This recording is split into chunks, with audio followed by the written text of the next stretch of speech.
శుక మహర్షి పుడుతూనే బ్రహ్మజ్ఞానంతో పుట్టాడు. అర్థమైందండి.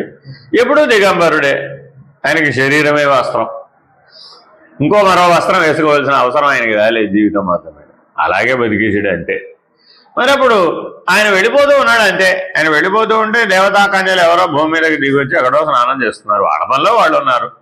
వాళ్ళు ఈయన్ని చూశారు కానీ ఈయన వాళ్ళని చూడలేదు. అదేమిటండి అంటే ఆయనగా తెలివి లేదు, బాహ్యస్పృహ లేదు. ఎవడో ఏమిటో ఎక్కడున్నారో ఏం చేస్తున్నారో, వాళ్ళు దేవతలా మానవులా రాక్షసులా ఆయనకి ఏ సంబంధం లేదు.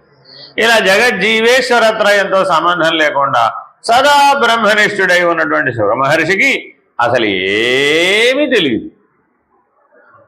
సరే, ఆ విషయం వాళ్ళకి తెలుసు, అంతేనా కాదా? ఎందుకని ఆయనకి తెలివి ఉండేది, అసలు బహిర్ముఖమైన తెలివే లేదు.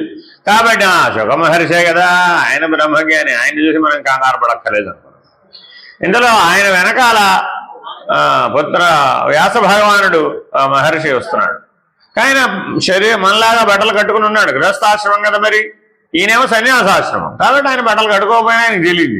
ఈయన గృహస్థాశ్రమం. గృహస్థాశ్రమం అంటే అర్థం ఏమిటంటే శరీరం పైన వస్త్రం కట్టుకోవడమే గృహస్థాశ్రమం.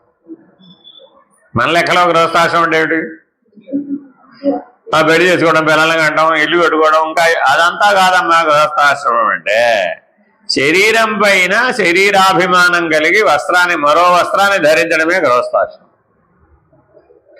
ఆయన శరీరం పైన వస్త్రం కట్టుకుని ఉన్నాడు కాబట్టి, ఆయన వస్తున్నాడు కాబట్టి మనం వెంటనే మనమే జాగ్రత్త పడాలి. ఆయనతో పక్కకి తప్పుకున్నారు వాళ్ళు. అర్థమైందండి.